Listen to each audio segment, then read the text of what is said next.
ஏறத்தாழ 2.5 ஜுசுவுக்கு நின்று நிறைவு செய்யப்பட்டிருக்கிறது. சூரத்துல் பக்ரா முடித்து சூரத்து ஆல் இம்ரான் தொடங்கப்பட்டிருக்கிறது.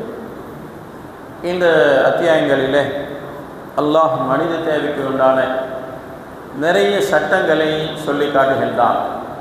ஹஜ்ஜினுடைய செயல்முறை விளக்கங்கள், ஹஜ்ஜு எப்படி செய்யணும், ஹஜ்ஜினுடைய நடைமுறைகள் என்ன என்பதை குறித்து, அடுத்து திருமணம் முடிக்குவதற்கு என்னென்ன நிபந்தனை, அதே போல் திருமணத்துக்கு பிறகு குழந்தை பெற்றெடுத்ததும் பால் கொடுக்கக்கூடிய சட்டங்கள், அதற்கு அடுத்து குடும்ப விவகாரங்கள் ஏற்பட்டால் விவாக விலக்கு, தலாக்கு சம்பந்தமாக, இப்படி எண்ணற்ற சட்டங்களை அல்லாஹ் தஆலா இன்று ஓதப்பட்ட திருமணி வசனங்களிலே சொல்லி காட்டுகின்றான்.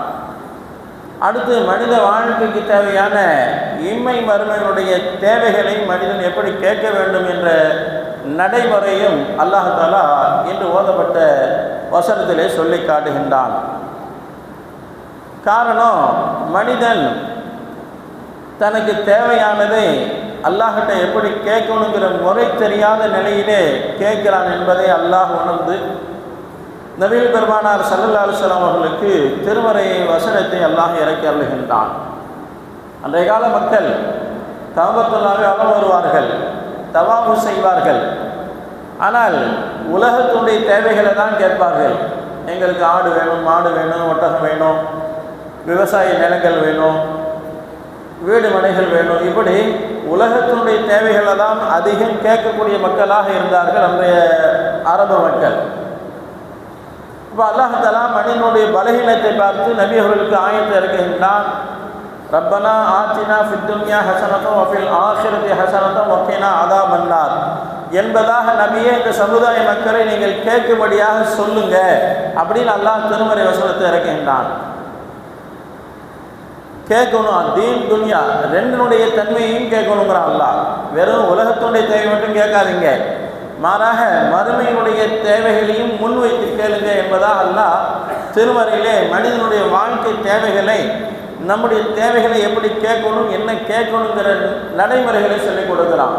நம்ம அவசரப்பட்டு என்ன செய்கிறோம், அல்லாஹ்கிட்ட கையேந்துகின்றோம், தீன் சம்பந்தமானதை விட்டுடுறோம், துன்யா சம்பந்தப்பட்டது, என்னுடைய குழந்தைக்கு நல்ல அறிவாற்றலை கொடு, நல்ல கல்வியை கொடு, நல்ல வேலை வாய்ப்பை கொடு, நல்ல பெரிய உத்தியோகத்துக்கு போகணும், கை நிறைய சம்பாதிக்கணும், வீடு வாசல் வாங்கணும், கார் பங்களா வேணும் அப்படின்னு உலகத்தினுடைய தேவைகளை தான் முன்வைக்கிறோமே தவிர மறுமையுடைய தேவைகளை மறந்து போகிறோம். அதை தான் அல்லாஹ் நினைவூட்டுகின்றான். நபிகள் மூலமாக இந்த சமுதாயத்துக்கு சொல்லுபடியாக சொல்லிடலாம். நபியே இந்த மக்கள், ஏன்னா நம்ம விளங்கிட்டோம், இமாம் அவர்கள் ரமணாத்தின போதெல்லாம் துவா முடிக்க போகிறாரு, முடிவுக்கு வந்துட்டார் அப்படின்னு விளங்கிக்கிறோம். சகோதரர் அதுவல்ல, மாறாக துன்யா தீன் ரெண்டுடைய தேவைகளையும் வலியுறுத்தி கேட்கின்றோம். இந்த ஒரு துவா அல்லாஹ் கபூல் செய்துட்டான், இதே நம்முடைய வாழ்க்கைக்கு போதுமானது, வேற ஒன்றும் தேவையில்லை.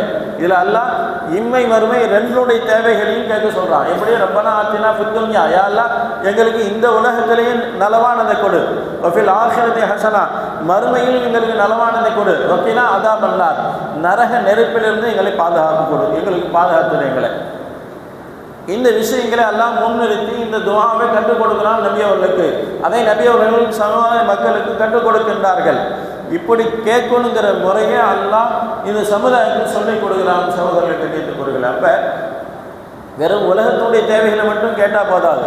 ஏன்னா நாளைக்கு மறுமையுடைய வாழ்க்கை அது எப்படி அமையும், அது எப்படி இருக்கும் யாருக்கும் தெரியாது. அதனால தான் அல்லாஹ் கேட்க சொல்கிறான், துன்யா மட்டும் கேட்காதீங்க, தீனையும் இணைச்சி கேளுங்கிறான். மறுமையுடைய வாழ்க்கைக்கு தேவையானதையும் கேளுங்க, ரெண்டையும் கொடுக்க எல்லாம் தயாராக இருக்கிறான். ஆனால் கேட்க நம்ம தயார் இல்லை.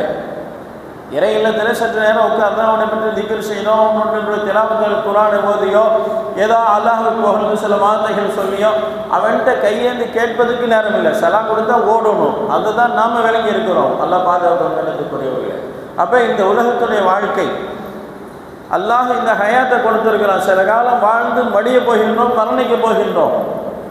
இது விஷயங்கள் கூட சில நேரங்கள் நபிமார்களுக்கு ஒரு உந்துதல் ஏற்பட்டு, ஒரு உறுத்தல் ஏற்பட்டு அல்லாஹ்கிட்ட கேட்ட நிகழ்வையும் அல்லாஹ் சொல்லி காட்டுறான். இன்று ஓதப்பட்டதில் உஸைர் அலைஹிஸ்ஸலாம் ஒரு கிராமத்தின் பக்கமாக, ஒரு நாட்டின் பக்கமாக பயணம் செல்கிறார்கள். தங்களுடைய கோவில் கல்தையிலே ஒன்றத்திலே என்று போய்கிட்டு இருக்கிறாங்க. அப்போ பயணம் செய்து போகும்போது அந்த நாடு நகரமெல்லாம் அழிந்து தரமட்டமாகி போய் கிடக்குது. எப்படி அல்லாஹ் தஆலா இந்த நாடு நகரங்களை எப்படி ஹயாத்தாக்குவான், இப்படியெல்லாம் தலைகீழாக புரண்டு போய் கிடக்குது, எல்லாம் அழிந்து போய் கிடக்குதுன்ட்டு உஜைர் அலைஹிஸ்ஸலாம் கருதுனாங்க, சொன்னாங்க. அல்லாஹ் தஆலா உடனே அவங்கள ரூஹ வாங்கினான், மௌத்தாக்கினான். இன்று ஓதப்பட்ட திருமறை வசனத்தில் அல்லாஹ் சொல்லி காட்டுறான் அந்த நிகழ்வு சூரா பக்ராவில். இப்போ அல்லாஹ் தஆலா என்ன செஞ்சாங்க, அவங்களுடைய கோவேர் கழுதை, அவங்க கொண்டு போன உணவு, உஜைர் அலைஹிஸ்ஸலாம் எல்லாத்தையும் மௌத்தாக்கிட்டான்.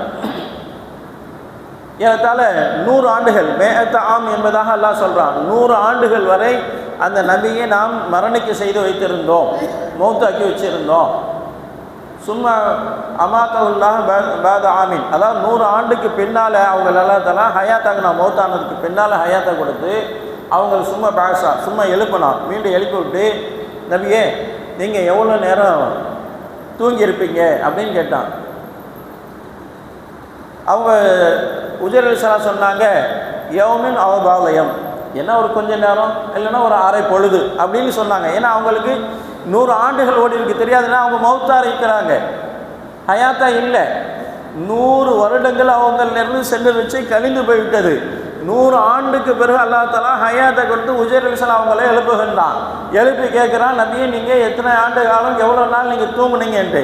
என்ன ஒரு கொஞ்ச நேரம் அல்லது ஒரு அரை பொழுது என்பதாக சொன்னாங்க. இப்போ அல்லாஹ் சொன்னால், இல்லை நீங்கள் 100 ஆண்டுகள் தூங்கி இருக்கிறீங்க, உங்களை நம்ம மௌத்தாக்கி வச்சுருந்தோம், 100 ஆண்டுகள் கழிந்து இருக்குது, இதோ நீங்கள் பயணம் செய்து வந்தீர்களே அந்த கோவேர் கழுதையை பாருங்கள் அப்படின்னு அல்லாஹ் சுட்டி காட்டுகின்றான். கோவேர் கழுதையை பார்க்குறாங்க, எலும்பு தோல் எல்லாம் மக்கி எல்லாம் மண்ணோட மண்ணாக போய் கிடக்குது.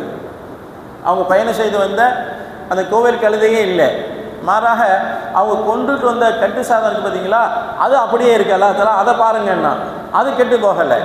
அப்போ அல்லாஹ் சொன்னா, இப்படி தான் நாம் மனிதர்களையும் சரி நாடு நகரங்களையும் சரி உயிர்ப்பித்து பிறகு அவைகளை அழித்து விடுவோம், மீண்டும் அவைகளை உண்டாக்கக்கூடிய தன்மை நம்மகிட்ட இருக்குங்கிறான் அல்லாஹ்.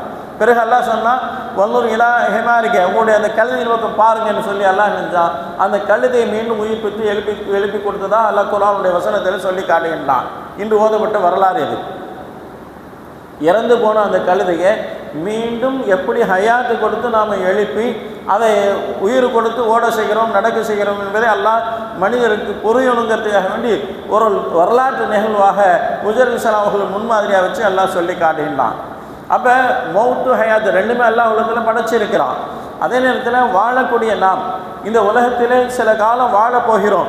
வாழ்க்கை தேவைகளை இம்மையை மட்டும் ஏற்றக்கூடாது, மாறாக சேர்த்து மறுமையையும் கேட்கணும், இரண்டையுமே சேர்த்து கேளுங்க என்பதாக அல்லாஹ் நம்மவர்களுக்கு உணர்த்தி கொண்டு இருக்கிறான். கண்ணியத்துக்குரிய சகோதரர்களே, அப்போ உலகியல் வாழ்க்கை மட்டும் நிரந்தரமானது அல்ல.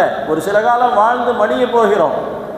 அல்லாஹ் நம்மளுக்கு ஹயாத்தை கொடுத்தாம மீண்டும் நம்மளை மௌத்தாக்குகின்றான், மௌத்தாக்கி மீண்டும் நம்மளை கபரிலிருந்து எழுப்புகின்றான். இதை நம்புவது உங்களுடைய கடமை, இது ஈமானுடைய ஃபர்லு. இப்போ அல்லாஹ் எப்படி ஹயாத் ஆகுகின்றான் இறந்தவர்களை அப்படிங்கிற நிகழ்வை உஜைர் அலைஹிஸ்ஸலாத்துக்கு கற்றுக் கொடுத்தான். அதே போல் இப்ராஹிம் அலைஹிஸ்ஸலாம் அவர்களுக்கும் ஒரு நேரம் கேட்டாங்க அல்லாஹ்கிட்ட, யா அல்லாஹ் நீ எப்படி ஹயாத் ஆகுகின்ற, எப்படி மௌத்தாகுகின்ற அப்படிங்கிற ஒரு நிகழ்வை கேட்ட. அந்த நிகழ்வையும் அல்லாஹ் திருமறையிலே சொல்லி காட்டுகின்றான். ஏன் நீங்கள் நம்பிக்கையா இல்லை என்றால் என்னுடைய உள்ளம் நிம்மதி பெறணும், அதுக்காக கேட்குறேன் அப்படின்னு சொன்னாங்க. ஒரு 4 பறவையை பிடிங்க அப்படின்னா அல்லாஹ் 4 பறவையை பிடிச்சி 4ஐயும் அறுத்து 4 பறவைகளுடைய இறைச்சிகளையும் ஒன்றாக கலந்துருங்க. அது ஒவ்வொன்றையும் ஒவ்வொரு மலையின் மீது கொண்டு போய் வைங்க. ஒரு பறவையுடைய இறைச்சி இல்லை, 4 பறவையுடைய இறைச்சியை ஒன்றா இணைங்க. எல்லாத்தையும் கலந்து 4 மலைகளில் கொஞ்சம் கொஞ்சம் கொண்டு வச்சிருங்க. அதுக்கு பிறகு அந்த பறவைகளுடைய பேரை சொல்லி அழையுங்கன்னு அல்லாஹ்.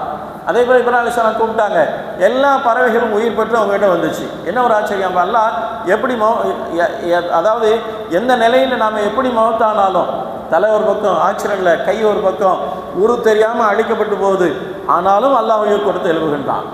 ஒன்றுமே இல்லை, கறிக்கட்டையை எரிச்சு சாம்பலாக்கி தூவி விட்டுறான் மனிதன். வெறும் சாம்பலாக மடித்து இந்தா உங்கள் அத்தா இந்தா உங்கள் அம்மா அப்படின்னு கொடுக்குறாங்களே சாம்பலா, எதுக்காகுது? ஆனாலும் அப்படி சாம்பலாக கரிக்கப்பட்ட பின்னாலும் அல்லாஹ் உயிர் கொடுத்து எழுப்புகின்றான். அப்போ அல்லாஹ் எந்த நிலையிலும் என்ன இல்லாமல் இருந்த நம்மளை உருவாக்கணும், படைச்சவன் அவன், எல்லா சக்தியிலும் உடையவன். அப்போ தன்னுடைய வல்லமையை இந்த உலகத்திலே நமக்கு அல்லாஹ் உணர்த்தி கொண்டு இருக்கிறான். மௌத்துன்னு ஒன்று இருக்குது, அதை பயந்து இந்த உலகத்தில் வாழணும். அதனால் இம்மையுடைய நலவை மட்டும் கேட்காதீங்க, மறுமையினுடைய நலவையும் சேர்த்து கேளுங்க என்பதாக அல்லாஹ் சொல்லி காட்டுகின்றான். எனவே கண்ணியத்துக்குரியவர்களே, அல்லாஹ் நல்லடியார்களே, இம்மை மறுமையுடைய நற்பலன்களை அடையக்கூடிய பாக்கியத்தை அல்லாஹ் அனைவர்களுக்கு கொடுத்து அருள் புரிவானாக. ஆமீன். வ ஆகிரு தஅவானா அல்ஹம்துலில்லாஹி ரப்பில் ஆலமீன்.